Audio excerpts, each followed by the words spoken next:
sanction.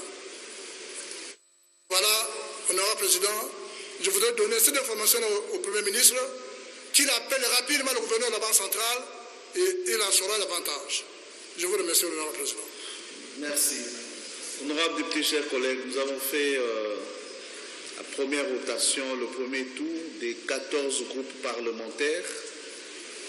Et bien évidemment, il y a des collègues qui ont, à titre individuel, sollicité la parole, mais c'est une entorse à l'instruction du début de la séance au règlement intérieur. Et donc nous allons procéder à la deuxième rotation, groupe parlementaire après groupe parlementaire. Mais s'il y a trop d'hérédites, bien évidemment, on va tirer les conclusions. Alors, mais je voudrais quand même accorder la parole à un deuxième non inscrit. Il s'agit de l'honorable Matadi Wamba.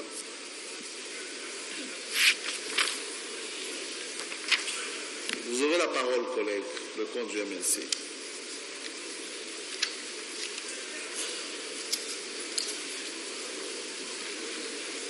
Le collègue Matadi Wamba.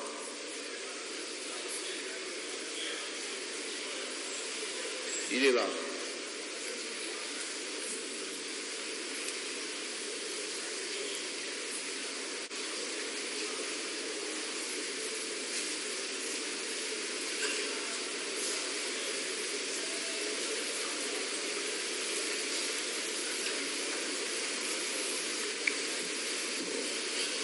Vous avez la parole.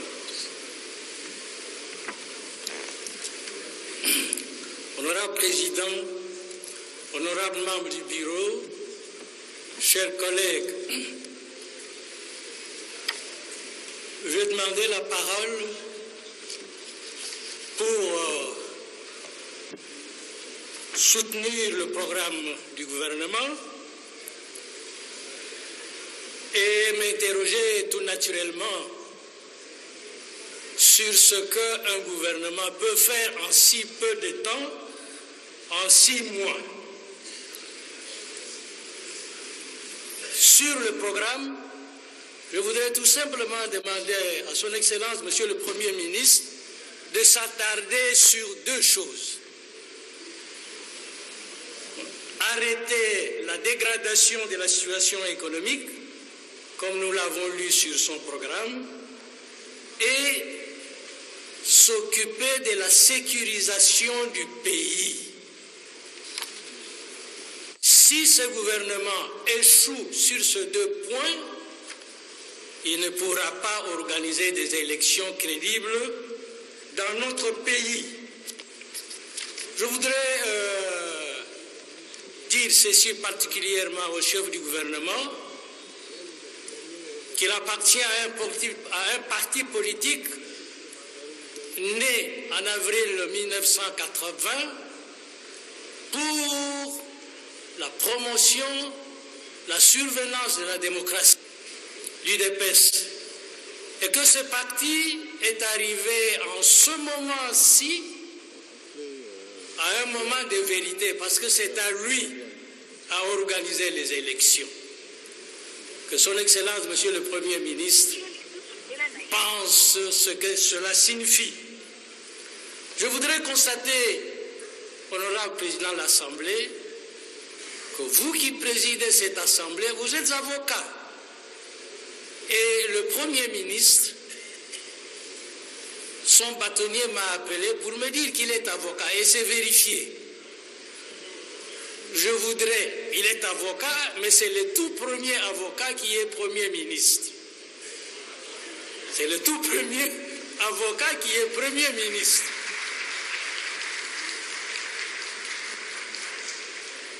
Que l'échec dans l'organisation des élections, où le président de l'Assemblée est avocat, où le Premier ministre est avocat, l'échec porterait un discrédit sur le barreau. Je tenais à le dire. Je vous remercie.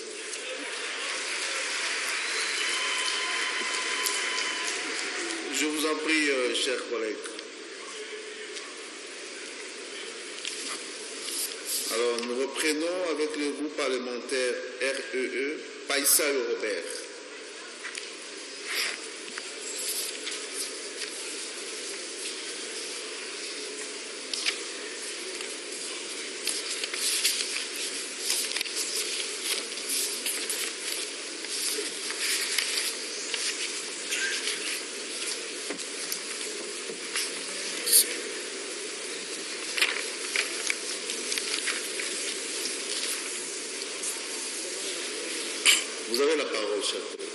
Merci, Président.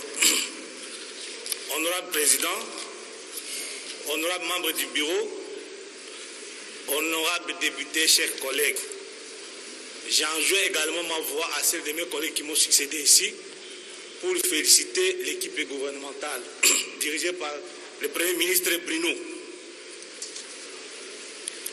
Lorsque j'ai exploité le programme qui nous a soumis à la lecture, j'ai constaté que le Premier ministre refuse d'avoir des ambitions. Puisqu'à la première page, il dit ce qui suit. Il faut d'abord souligner le fait que le gouvernement d'union nationale n'est pas issu des élections législatives nationales et n'a donc pas un programme politique général et ambitieux. Mais je tiens à lui dire qu'en politique, il faut avoir des ambitions, quel que soit le laps de temps que vous allez passer aux affaires. Une semaine, 2 semaines, 1 mois, 1 année, c'est déjà un laps de temps suffisant pour faire des réalisations. Quand cela ne tienne, j'ai fait le mien, j'ai fait mien les programmes que vous avez soumis à notre appréciation. J'ai quelques questions à poser à son Excellence, Monsieur le Premier ministre. Excellence, Monsieur le Premier ministre, vous reconnaissez à la page 2 de votre programme, qui n'est pas un secret pour personne, que la situation économique et financière de la RDC connaît depuis 2 ans une dégradation prononcée. Vous ajoutez à la page 4 qu'à ce déséquilibre de la structure économique s'ajoutent les faiblesses des systèmes fiscaux. Mais en même temps, parmi les solutions que vous préconisez, au paragraphe 2, à la page 5, vous omettez la lutte contre l'évasion fiscale. Alors que c'est une des causes aussi qui contribue au déséquilibre que nous connaissons dans notre système économique. Et par là, je voudrais aussi vous poser la question de savoir quelle est la place que vous réservez dans votre programme à l'impunité. Puisque vous avez tout dit, puisqu'ici j'apprends que vous êtes aussi avocat, vous ne parlez pas suffisamment de l'impunité, puisqu'il faut sanctionner quand même les gens qui contribuent à saboter notre économie. Et vous n'avez pas réservé une place suffisante pour la justice.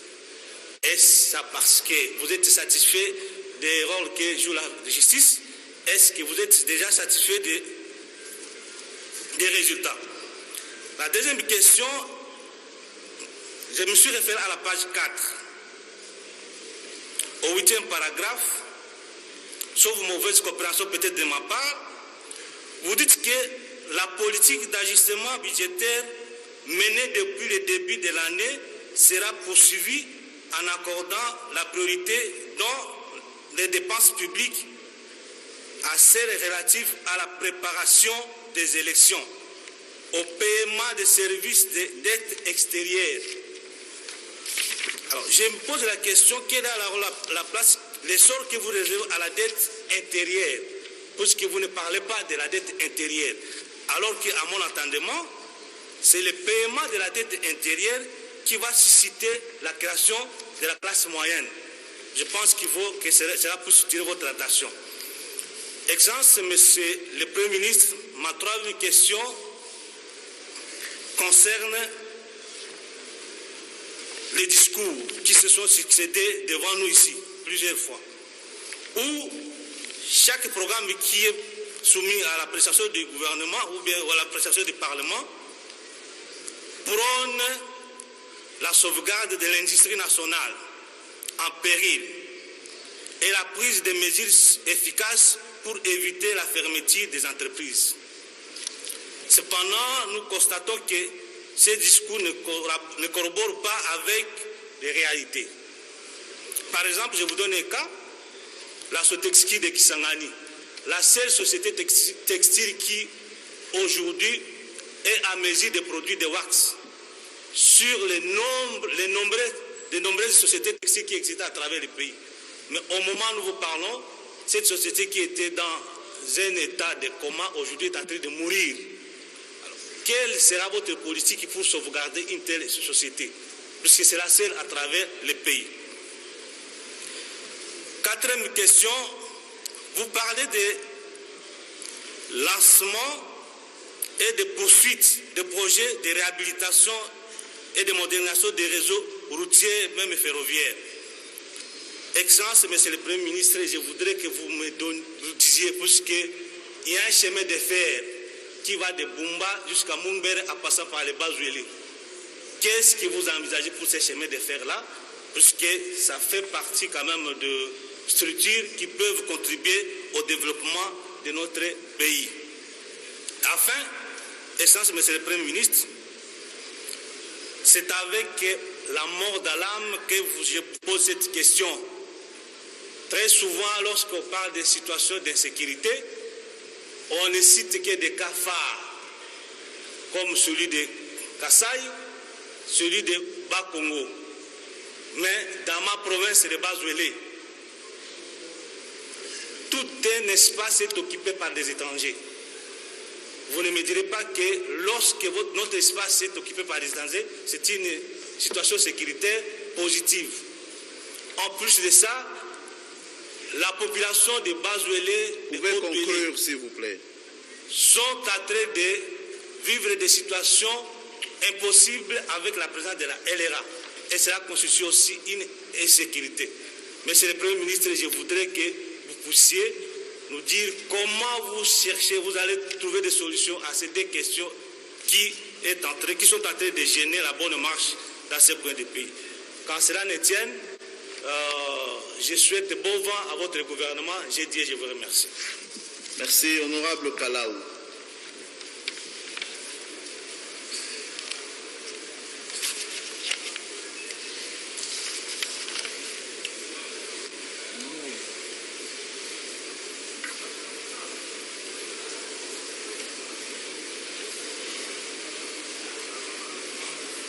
Vous avez la parole, chers collègues.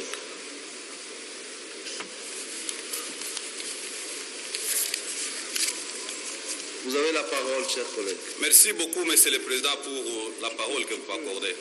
Je te donne deux noms. Au nom du groupe parlementaire de l'unité que je représente à ce moment, je félicite le Premier ministre et son gouvernement pour avoir bénéficié la confiance de la nation congolaise tout entière. Honorable Président, après avoir lu avec attention soutenu le programme d'action du gouvernement que nous voulons investir en ce moment, je vais m'appesantir sur la situation sécuritaire du pays que ce gouvernement doit faire face et qui constitue l'une des missions qui lui ont été conférées par les forces vives de la nation.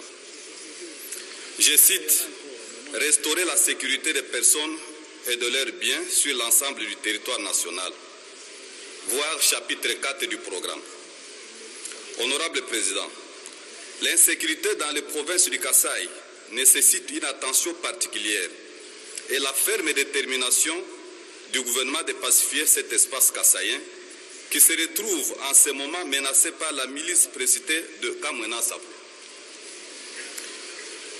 Honorable Président, il vous souviendra que cette milice fait des incursions dans des villes, territoires et villages dans la province du Kasaï. Elle pille, tue et incendie les maisons des paisibles citoyens. L'origine de cette milice est connue de tous et le Premier ministre les connaît aussi mieux.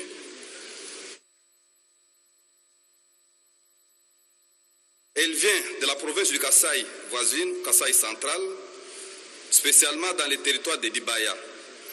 Transférée dans la province du Kasaï par les ennemis de cette province. Si la barbarie Kamwena Sapu, Monsieur le Président, est éradiquée ailleurs, je vous rassure qu'il a par contre élu domicile aujourd'hui dans la nouvelle province du Kasaï avec effet pervers inadmissible. Pour nous les Kassaïens, honorable Président, la priorité de ce gouvernement, c'est la restauration de la paix que nous devons retrouver le plus tôt que possible gage de tout le développement. Donc, la population ouest kassaïenne jugera ce gouvernement en fonction de ça. C'est que nous voulons la paix, rien que la paix. Comme vous le savez, si l'enrôlement n'a pas eu lieu chez nous, en ce moment, que les 11 provinces actuellement à pied d'œuvre, c'est suite à l'insécurité qui bat son record sur l'ensemble de notre province, du Kasaï, où la population est instable, en perpétuel déplacement, fouillant les affrontements entre les insurgés de Kamwena Sapou et la force régulière. Pour votre information, honorable président, la République sert d'Angola sur son sol, précisément dans la province de Lunda Nord, qui fait frontière avec la province du Kasaï, dans les localités de Chamakala, Kakanda et Musunge. Accueille déjà les milliers de déplacés congolais, dont les chiffres s'élèvent à 20 500 personnes qui sont parties de Chikapa vers la République serbe d'Angola. Ça, ce sont les chiffres qui viennent du Haut Commissariat pour les réfugiés. Avec toutes les conséquences que vous connaissez bien. Parce que les milliers où habitent ces réfugiés donc, sont hostiles et sont des milliers qui sont promiscuités, qui ne permettent pas vraiment la bonne santé de la population non plus. Au moment où je vous parle, les armes retentissent à Kabambaï, Senge, Chibirikita et dans le bas-lieu de la ville de Chikapa, avec les conséquences que vous pouvez vous imaginer. Depuis le week-end de cette semaine, toutes les activités sont paralysées dans la ville de Chikapa et que la plupart de la population reste dans leurs maisons aux aguets. Nous saluons bien sûr l'action militaire initiée par le gouvernement qui traque les miliciens. Mais, honorable président, l'action militaire seule ne peut pas résoudre les problèmes. Il faut ajouter à cela les dialogues. L'air n'est pas au discours, il faut être pragmatique. C'est pourquoi nous demandons au Premier ministre, bien sûr, je le concède comme il l'a dit aussi sur place, devant ces micros, de pouvoir se rendre au Kasaï le plus tôt que possible, prendre langue avec tout le monde, connaître les véritables revendications des chefs coutumiers, des communautés non aborigènes, de la jeunesse des œuvrés qui adhèrent à ces mouvements, et sans oublier la cohabitation difficile entre acteurs politiques qui s'acquisent mutuellement et rendent fertiles les conflits interethniques. Honorable Président, devant cette situation, la vie sociale est devenue... Je chute, Monsieur le Président, dans une minute. Devant cette situation, la vie sociale est devenue dramatique. La population ne sait pas vaquer à ses occupations. Elle manque de tout. Les hôpitaux quasiment dépourvus en médicaments et matériels médicaux. L'urgence se pose pour assister cette population martyrisée en nourriture, bâche et tout ce qui peut soulager tant soit peu, envie de se sentir consolé. Honorable Président, notre gouvernement doit appliquer la justice sociale. Plus de 8 mois de violence dans la province du Kasaï, aucun soutien financier ou matériel à la population. Mais si c'était ailleurs, les bateaux, avions et remorques pouvaient déjà être mobilisés pour acheminer les vivres. Pourquoi cette politique de 2 poids et 2 mesures? Pour citer, honorable président, mon groupe parlementaire de l'unité demande aux honorables députés de pouvoir accepter les programmes d'action du gouvernement afin que nous puissions avoir un gouvernement capable de faire avancer les choses. Honorable président, j'ai dit. Merci. Le suivant, c'est honorable Moumpi. Honorable Moumpi.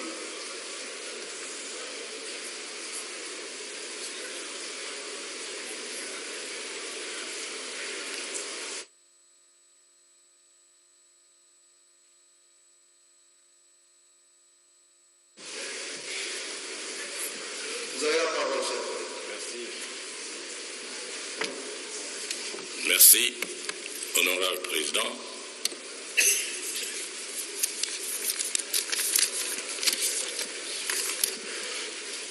Je commence d'abord par présenter mes félicitations chaleureuses au Premier ministre et aux membres de son gouvernement Mon intervention est une contribution au niveau de mesures d'amélioration des conditions de vie de la population. Il a parlé de la mécanisation des enseignants. Effectivement, la mécanisation, c'est un grand problème qui se pose au niveau du pays. Il y a beaucoup d'enseignants qui sont restés impayés, non mécanisés ou mécanisés, mais non payés pendant des années. Il y en a qui ont fait même de 17 ans sans être payés ni mécanisés, mais ils sont là enseignants. C'est vrai, résoudre ces problèmes au niveau de la mécanisation, c'est l'urgence qui s'impose, c'est très important, mais il faudrait d'abord qu'on cherche des causes. Pourquoi on en est arrivé à ce niveau-là? Parce que de tous les temps, on n'a pas connu ce problème de non-mécanisation ou bien de non-paiement des enseignants. Pour toute chose, il faudrait chercher la cause et arrêter l'hémorragie en amont. C'est-à-dire que ici, la non-mécanisation, c'est la conséquence tout simplement du fait que le secteur éducatif n'est pas planifié.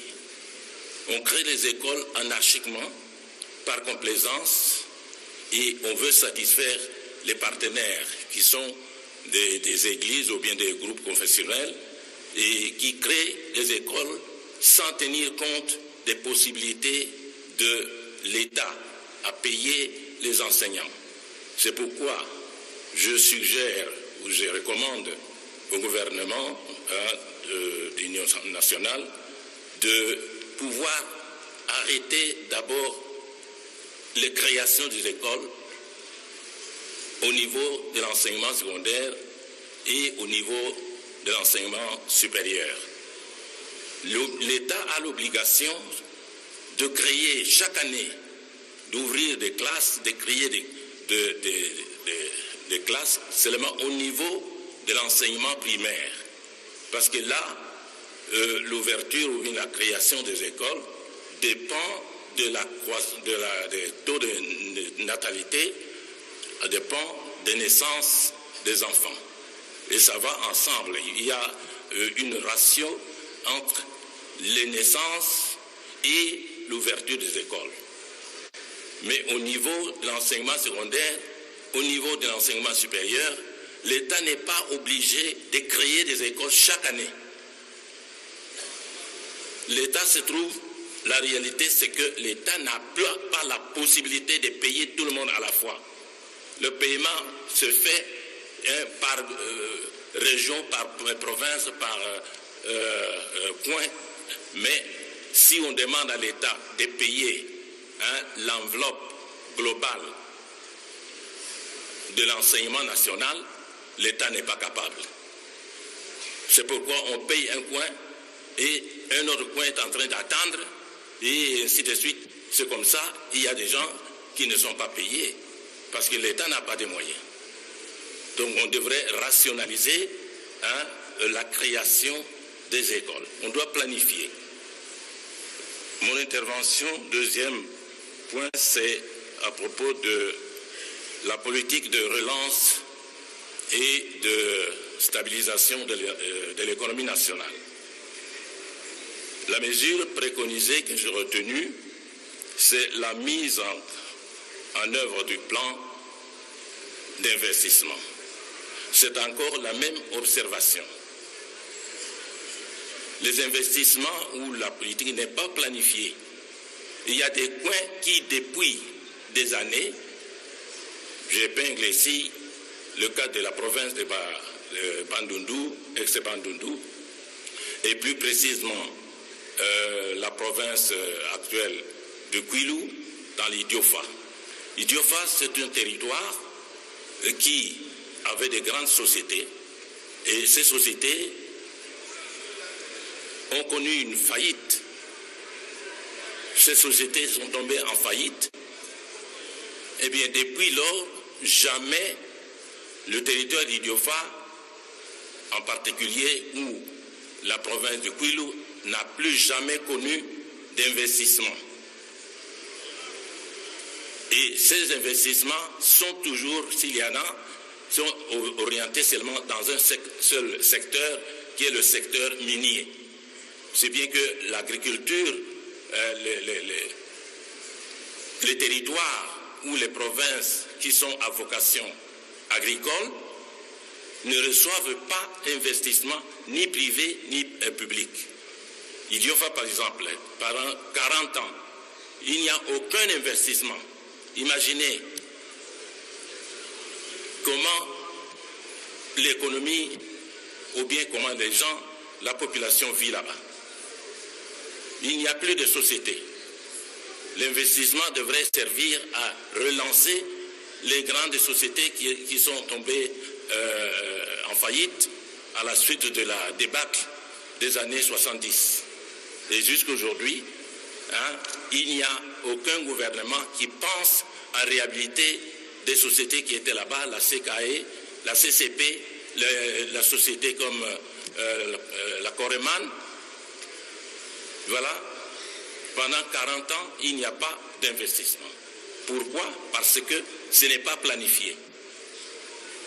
Notre économie n'est pas planifiée, la politique nationale d'investissement n'est pas planifiée, l'enseignement n'est pas planifié.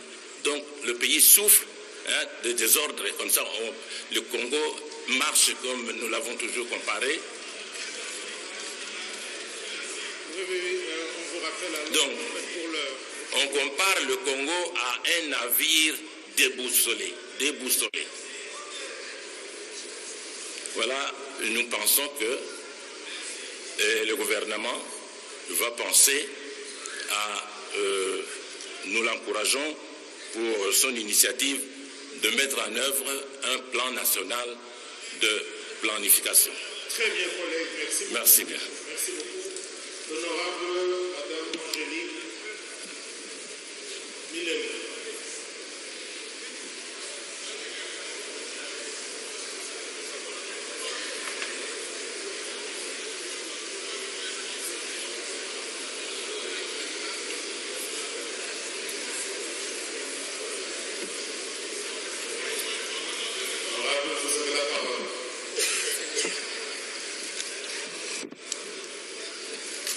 Merci beaucoup, honorable président, de la parole m'accorder.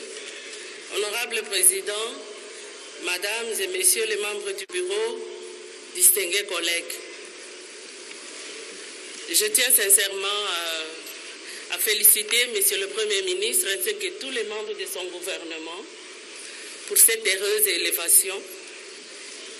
Et je vous souhaite aussi la bienvenue dans cet hémicycle pour ceux qui y sont arrivés pour la toute première fois.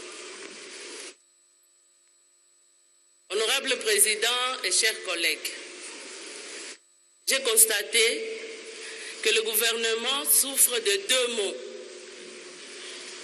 Il s'agit de la sous-représentativité des femmes dans ce gouvernement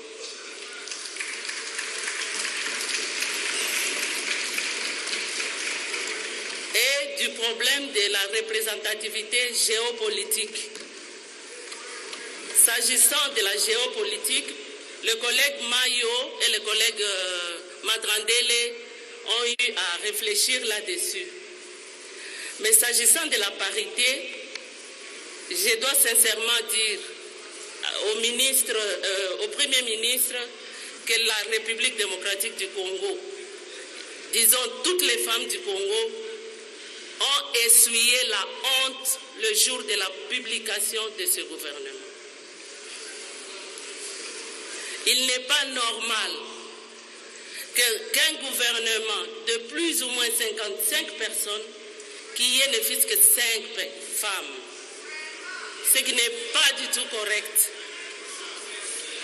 Les femmes congolaises ne vont pas se limiter à se plaindre. Je voudrais ici faire une proposition au Premier ministre pour nous permettre de renforcer notre combat. Je sollicite, Monsieur le Premier ministre, que les allègements fiscaux soient accordés aux femmes qui ont l'ambition de créer des partis politiques. Deuxième proposition. Nous sommes informés qu'au ministère de l'Intérieur, il y a 60 partis politiques qui attendent d'être agréés. Le ministre de l'Intérieur est en train de me suivre. J'aurais souhaité que la priorité d'agrément soit accordée aux partis politiques initiés par les femmes. Là, au moins, nous allons comprendre que le gouvernement a aussi l'ambition de se racheter et de nous accompagner pour que nous puissions ensemble gérer la République. Deuxième aspect des choses que j'ai relevé dans le programme du gouvernement, c'est que je voudrais seulement demander au chef du gouvernement d'activer ce que nous avons voté comme loi ici, la loi sur la péréquation. Parce que nous avons constaté que dans presque 6 provinces, il y a des problèmes et on cherche à démettre le gouverneur tout simplement parce qu'il y a un problème de gestion des ressources de nos provinces. Nous avons déjà doté la République d'une loi portant sur la caisse de péréquation. Il y va de l'intelligence du gouvernement à pouvoir activer cette institution pour nous permettre de fonctionner, surtout nous, les provinces issues du démembrement. Troisième aspect, je suis à la page 11. Chers collègues, quand j'ai lu le texte, le tout premier paragraphe qui est sur la page 11, j'ai constaté qu'on a parlé des provinces qui sont en insécurité. Le Kasaï central, et on a omis une autre province, c'est la Lomami. C'est pas normal. La Lomami n'est pas la substitution de la province du Kasaï central. C'est pas correct. Je me suis dit, est-ce que c'est une omission? C'est une ignorance? Ou c'est une négligence? Je m'inscris dans la logique de l'omission, pour ne pas être sévère. On a omis la province de Lomami. Monsieur le Premier ministre, notez qu'au moment où je vous parle, dans la province de Lomami, il y a la ville de Mweneditou, il y a le territoire de Kamiji et le territoire de Luilou qui sont en proie à des milices très actives. Et maintenant là, on est en train de détruire un hôpital à Mbayamousseng, le seul hôpital qui existe dans la chefferie de Mouloundou. Alors, amener un document dans une circonstance pareille où on ne fait pas allusion à cette province, c'est pas correct. Si le Premier ministre ne le savait pas, qu'il sache que depuis 2 mois, dans la province de Lomami, 3 territoires sont vraiment au rouge. Les actions que mènent les FARDC, que nous avons vraiment saluées, ne sont pas accompagnées de la Croix-Rouge pour ramasser les morts. Qui enterre les morts?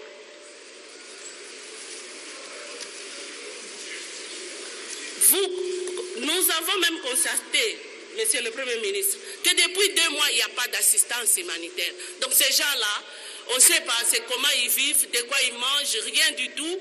Qu'est-ce qu'ils mangent? Tout simplement parce que déjà même la province n'apparaît pas dans le programme du gouvernement. Nous aurons souhaité, Monsieur le Premier ministre, qu'une attention tout à fait particulière soit faite à l'égard de cette situation. Nous avons saisi la CENI, nous avons saisi le ministre de l'Intérieur. Ils sont en train de s'activer sérieusement parce que même l'enrôlement est suspendu dans les 3 territoires. Ils sont en train de s'y mettre, mais nous aurons souhaité que vous fassiez quand même mieux pour penser que quand vous viendrez avec l'enrôlement, qu'il y ait des gens qui vont se faire enrôler. Puisque tout le monde est parti au Katanga, il y en a qui sont allés à Mbujimaï, et à ce moment-là, les 3 territoires, Kamiji, Luilou et Mweneditou, sont en train de se vider. Donc nous aurons souhaité vraiment que vous puissiez corriger et mettre la province de Lomami sur la liste des provinces où il faut intervenir d'une manière urgente. Voilà, chers collègues, le souci qui m'a vraiment animé pour que je puisse déranger le bureau et qu'il me permette d'intervenir. Sinon, nous là, c'est la mort. Je risque de ne même pas revenir ici et pourtant je suis candidate aux prochaines élections législatives. Je ne peux pas me laisser faire.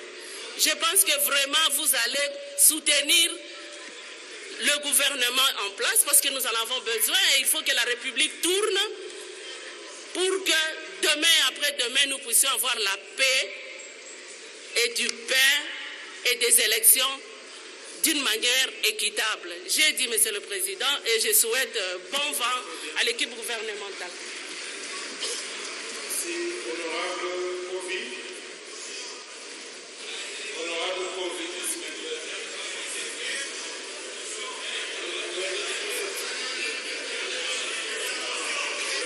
La motion, s'il vous plaît. Oui. Honorable Kovi, patiente un peu, s'il vous plaît. Honorable Kovi, patiente un instant. Patientez un instant, s'il vous plaît. Qui remet la motion.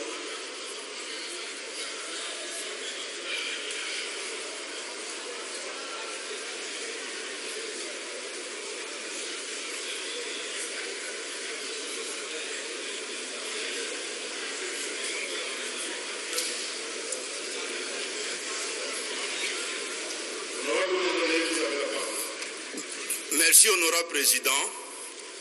Honorable président,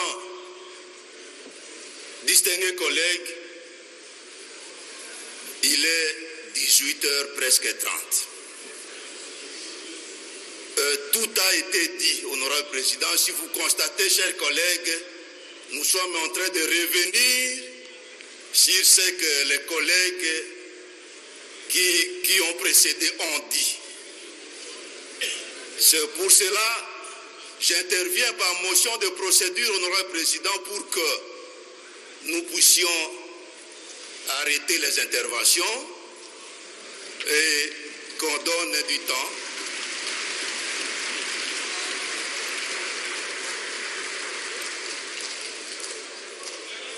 Que nous puissions donner du temps au gouvernement pour la réplique. Merci beaucoup, honorable président, chers collègues.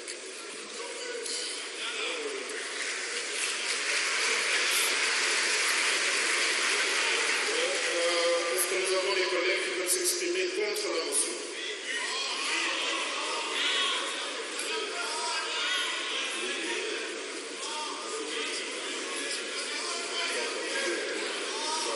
D'accord.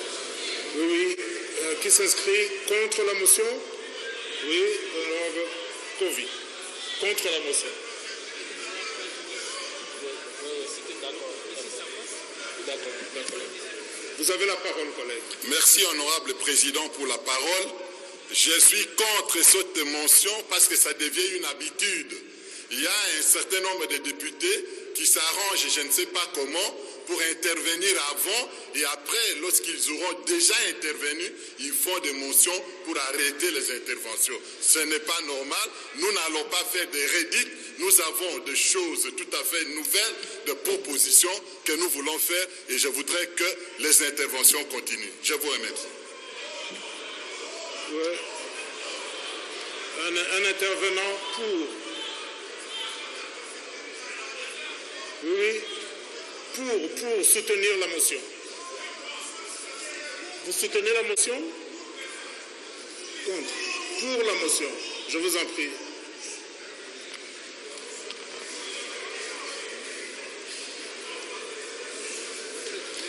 Oui.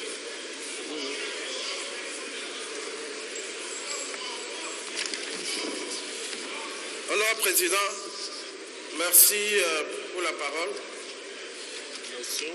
Vous vous rendrez compte, honorable président, que tout ce que les collègues veulent dire a été déjà dit. Et de tout le temps, on entend toujours les mêmes choses. Il n'y a rien de neuf que les collègues prétendent nous dire aujourd'hui. Ils parleront de la même crise, ils parleront des problèmes, et comme vous les entendez, ils ont toujours tendance à quitter la question essentielle pour s'attarder sur les problèmes de leur circonscription. Évidemment, nous y arriverons. Mais aujourd'hui, nous sommes là pour recevoir le programme du gouvernement. Nous avons suffisamment perdu de temps. Je crois qu'il est de bonne heure que nous puissions passer à l'essentiel, recevoir le programme, donner le temps à M. le Premier ministre de venir réagir. Les questions spécifiques, nous aurons à les analyser mutatis mutandis avec les membres du gouvernement. Sinon, nous allons toujours continuer et chacun a à dire, nous perdrons inutilement le temps. J'estime qu'il est temps d'arrêter et je rejette avec la dernière énergie la proposition de mon collègue de pouvoir continuer les débats. Je dis et je vous remercie. Merci.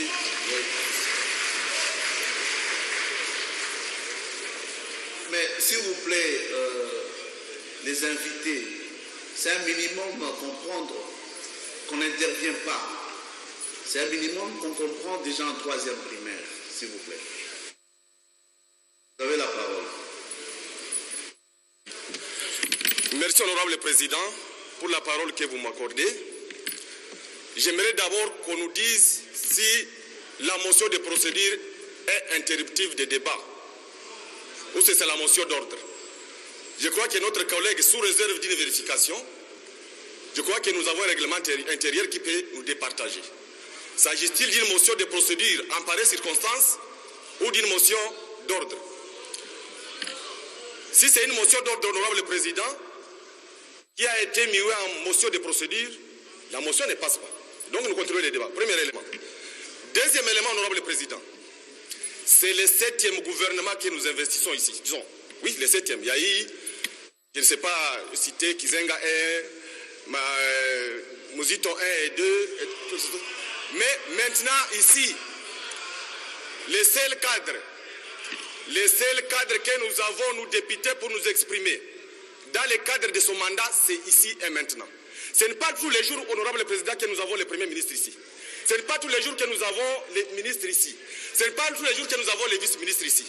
Je ne sais pas à quoi ça pêche ou ça infortune les collègues lorsque un député profite de leur présence ici avec leur cahier de charge et leur agenda trop chargé pour exprimer ce qu'ils pensent, même le jour du budget, honorable président. Cette pratique se fait toujours. Autrement dit, quand le Premier ministre est ici, on n'a pas l'occasion de parler. Quand on défend les budgets, toujours des motions. Alors on vient ici pour faire quoi? Si on ne peut pas exposer ce qu'on ressent, parce que nous sommes quand même les porte-parole de la population. Le problème, c'est un problème d'homme. S'il y a quelqu'un qui vient ici pour répéter les choses que les autres ont déjà dites, ce n'est pas tout le monde.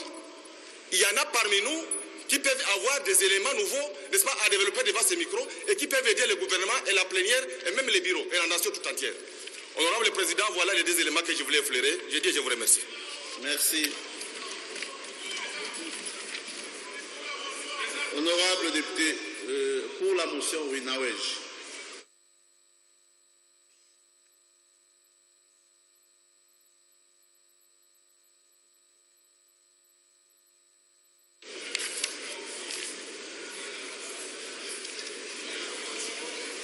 Vous avez la parole, chers collègues. Merci, honorable président. Honorable président, pourquoi j'interviens pour, c'est tout simplement, puisque entre collègues, on devrait se respecter. La plupart de nos collègues qui sont intervenus avant ont pris beaucoup de temps et chacun sollicitait des minutes supplémentaires. Et on sera constaté tous, honorable président, qu'il n'y avait que des redites. Il y a les collègues qui viennent de passer qui demandaient à ceux qui disaient, voilà, il ne faut pas empêcher les autres de parler. Non, c'est l'exercice démocratique. Tout à l'heure, nous étions dans la salle. Certains de nos collègues de l'opposition nous ont dérangés pendant près de 45 minutes. On a toléré. Et maintenant aussi que ça ne nous convient plus de continuer un débat où on ne fait que de redites, qu'ils acceptent. On est dans une assemblée où la voix de la majorité compte. Si la plupart des députés estiment qu'il y a des redites, puisqu'on ne voit plus rien de nouveau, il y aura d'autres exercices. Ils verront le ministre, ils verront... L'exercice parlementaire ne s'exprime pas tout simplement lors de la validation d'un mandat du gouvernement. Il y aura d'autres moments. Nous aurons à voir des ministres, nous aurons à appeler le Premier ministre. Et généralement, honorable président, ce n'est pas seulement lors d'un débat d'investiture du gouvernement que tout doit être dit. Donc, honorable président, j'estime que, vu les timings, les gens sont fatigués, nous n'avons plus l'esprit en place, on a déjà tout entendu. Donnons le temps au gouvernement de venir répondre, honorable président. Et je crois qu'aujourd'hui, de la même manière que certains de nos collègues estiment qu'il faut continuer le débat, de la même manière, je leur demande de respecter l'esprit d'une grande majorité qui estime que nous pouvons clôturer ces débats. J'ai dit et je vous remercie, honorable président. Merci. La leçon n'a pas été comprise. On n'applaudit pas, s'il vous plaît. Je crois qu'il faut plusieurs journées portes ouvertes au Parlement. Ça sera chaque mercredi, je pense. Chers collègues, je voudrais vous proposer une solution un peu atypique, si vous pouvez tolérer.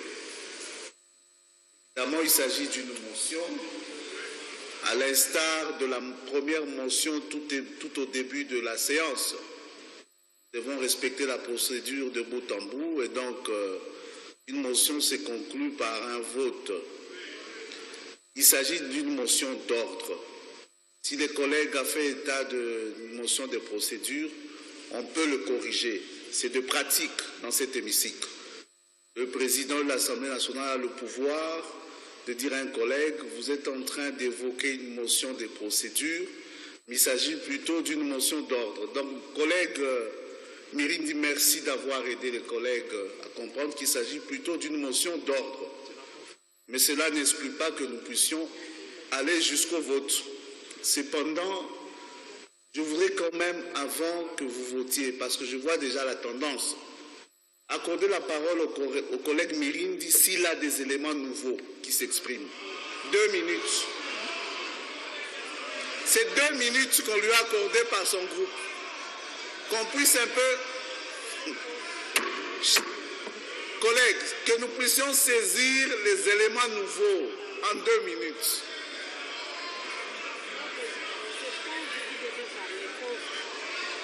Ok, merci. Merci. Donc, ma proposition atypique n'est pas retenue.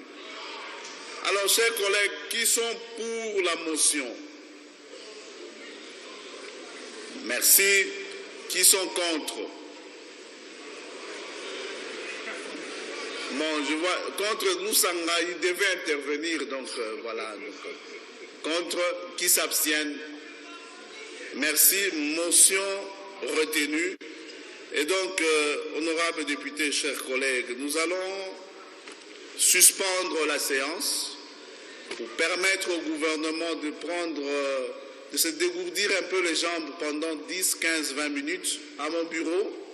Et après, ils vont répondre à nos questions parce que l'investiture, le gouvernement l'aura ou pas aujourd'hui. Et donc, la séance est suspendue. Je demande au président des groupes parlementaires, à tous les collègues, d'être présents quand nous allons reprendre la séance, c'est-à-dire dans 1 heure.